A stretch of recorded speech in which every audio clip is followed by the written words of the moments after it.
Hello, welcome back to my new vlog. आज माझ्याकडे खूप जास्त वेळ आहे, तर म्हटलं खूप दिवस झालं YouTubeवर एक पण लाँग व्लॉग नाही टाकलाय. तर म्हटलं चला आज कुकिंगचाच व्लॉग टाकूया YouTubeवर.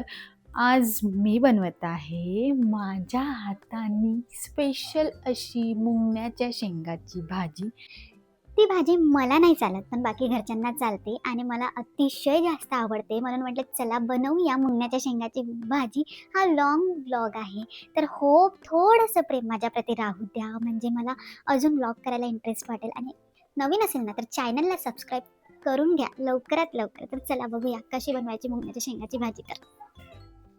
तर सर्वात आधी आपण इथे घेऊया कांदे आणि टमाटर. तर सर्वात आधी ना आपण कांदे छान बारीक चिरून घेऊ आणि त्यानंतर त्याची पेस्ट बनवूया. तर कांदे बारीक चिरून घेते मी इथे छान अशी.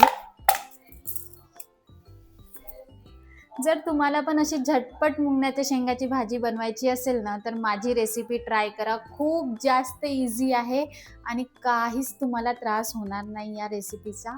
तर तुम्ही सुद्धा बनवून बघा, अशी रेसिपी तुम्हाला नक्की आवडेल. तर तू जिथे जाशील तिथे मी येईल, आता सांगत आहे. मग तुम्हाला लहान म्हणू की मोठी म्हणू?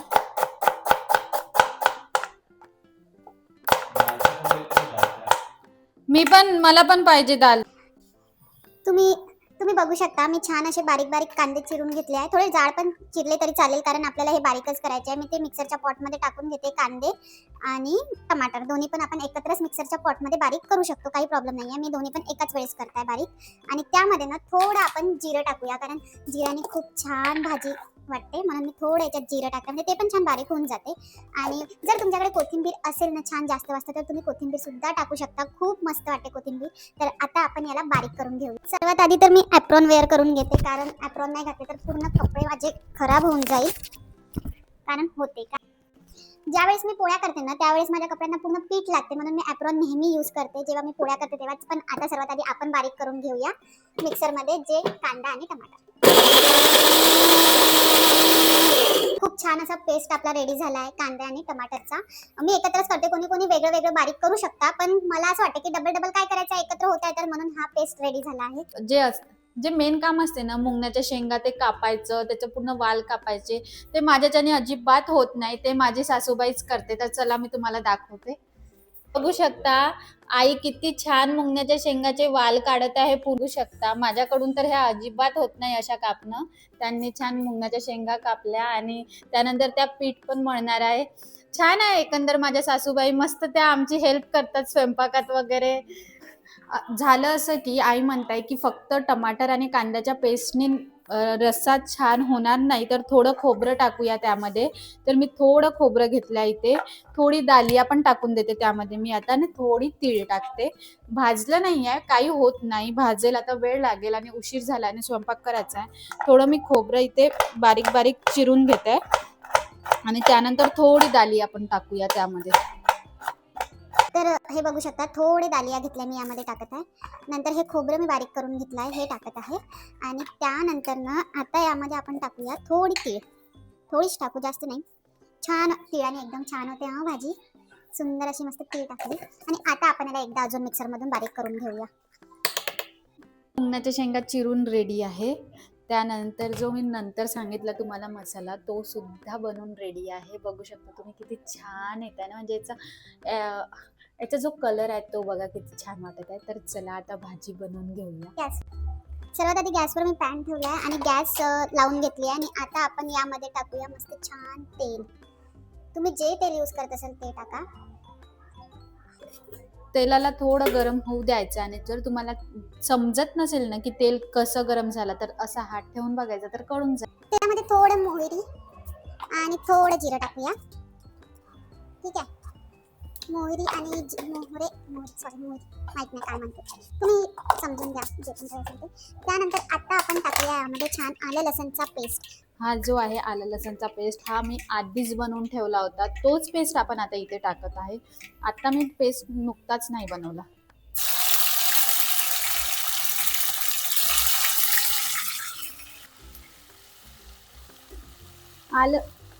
आलं लसणचा पेस्ट थोडा जास्त टाका, म्हणजे कारण रश्श्याची भाजी आहे ना, त्यामुळे पेस्ट थोडा जास्तच लागेल. म्हणून मी इथे छान आलं लसणचा पेस्ट तेलात टाकलाय आणि तेलात परतून घेते छान. आणि त्यानंतर जो आपण हा मिश्रण तयार केला होता तो टाकूया. पण आधी होऊ द्या, थोडं छान आलं लसणच्या पेस्टला होऊ द्या. आणि आता आपण टाकूया जो आपण पेस्ट रेडी केला होता नुकताच, जो मी तुम्हाला त्याची रेसिपी सांगितली, तो पेस्ट आता इथे टाकून घेऊया आणि हा पेस्ट पूर्ण टाकून घ्या. बघू शकता मी पूर्ण पेस्ट टाकते. आणि त्याचा पण पेस्ट आपण जेव्हा रेडी करतो तेव्हा भाजीच्या हिशोबाने तयार करतो. मी आज माझ्याकडे जेवढी भाजी आहे त्या हिशोबाने हा पेस्ट रेडी केला आहे. तुमच्याकडे जेवढी असेल तुम्ही त्या हिशोबाने पेस्ट रेडी करा आणि हा पेस्ट पूर्ण टाकून घ्यायचा. ठेवायचं काही कारण नाही आहे, फ्रेश केला ना तर छान असते. पेस्ट टाकल्यानंतर याला छान एकजीव करून घ्या तेलामध्ये. मी जशी मिक्स करत आहे तशा प्रकारे मिक्स करून घ्या. आय थिंक मला तर वाटते भरपूर लोकांना माहिती असेल कशी करायची भाजी, पण मला असं वाटते प्रत्येकाची पद्धत वेगळी आहे, त्यामुळे मी माझ्या पद्धतीची तुम्हाला सांगत आहे. आणि आता या पेस्टला आपण छान होऊ देऊ, छान 5-10 मिनिट पर्यंत तरी होऊ देऊया. तर त्यावर मी मस्त छान असं झाकून ठेवून देते. आणि आता मी एका साईडनी पाणी गरम करायला ठेवते आहे, कारण ज्या रश्श्याच्या भाज्या असते ना त्यामध्ये मला गरमच पाणी सोडूशा वाटते आणि त्याने छान होते भाजी, म्हणून मी पाणी गरम करत आहे एका साईडनी. आता आपण थोडं झाकण उघडून बघून घेऊया. मसाला छान असा शिजत आहे आणि आता मी यामध्ये थोडी कस्तुरी मेथी टाकत आहे. अशी हाताला छान मळून घ्या. आणि कस्तुरी मेथी सुद्धा मला आवडते. भाज्यांमध्ये जर कस्तुरी मेथी टाकली ना तर खूप छान फ्रेग्रन्स आणि टेस्ट सुद्धा वेगळी होते. मला आवडते म्हणून मी थोडी कस्तुरी मेथी टाकली आहे यामध्ये. टाकू का? चांगली वाटत तर थोडा हिंग पण टाकत आहे मी. आई म्हणत आहे हिंग टाक थोडा, म्हणून हिंग टाकत आहे. छान वाटते जास्त. आता पुन्हा एकजीव करून घेऊया आणि थोड्या वेळ नंतर मग आपण याच्यामध्ये तिखट वगैरे टाकूया, मसाले सर्व टाकू. आता थोड्या वेळ शिजू देऊ. चला मग आता यामध्ये आपण टाकूया तिखट वगैरे. तर मी तिखट सोडते आहे, गोल्डी मसाल्याचं तिखट आहे. जास्त तिखट भाजी करायची नाही म्हणून मी थोडं कमी तिखट टाकत आहे. आणि धनियापूड थोडा आणि थोडी हळद. आणि आमच्याकडे मसाल्याच्या भाज्या जास्त आवडत नाही म्हणून मी मसाला नाही टाकत आहे यामध्ये. तिखट ठीक आहे, एवढं पुरेसं आहे. आणि त्यानंतर थोडं मीठ चवीनुसार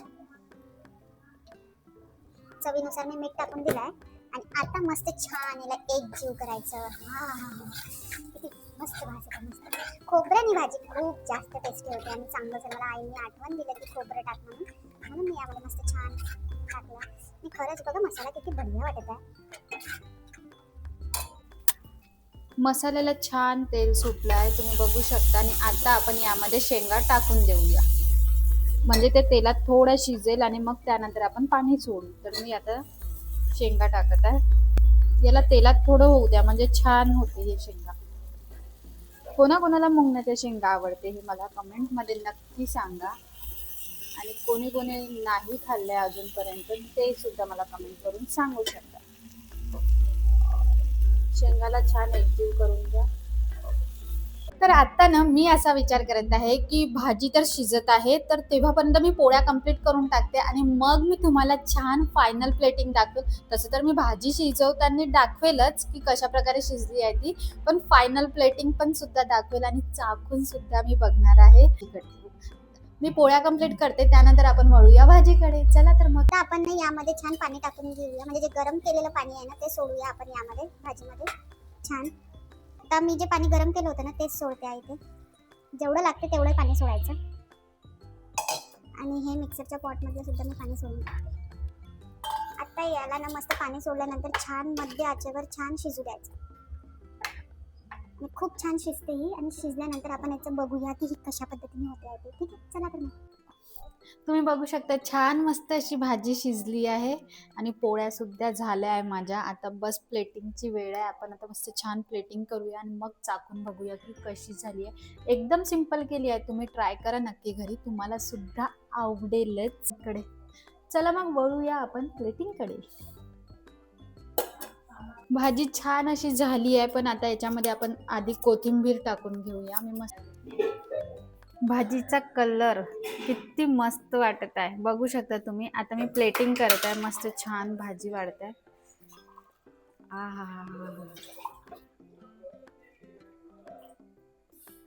सर्व काही रेडी आहे आणि आता फक्त वेळ आहे आपल्याला जेवण करायची आणि चाखून बघायची. तर चला तर मग आपण चाखून बघूया. माझ्याकडनं तर वेट बिलकुल नाही होत आहे करणं.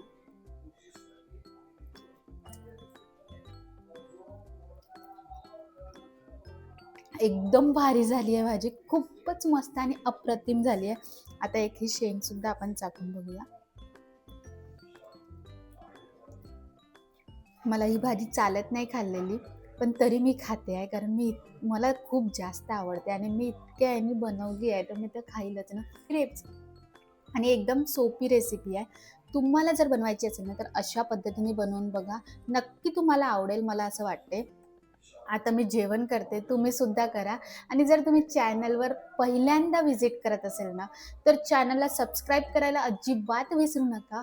लाईक करा आणि शेअर करा. चला तर मग भेटूया आता पुढल्या व्लॉगला. तेव्हापर्यंत बाय.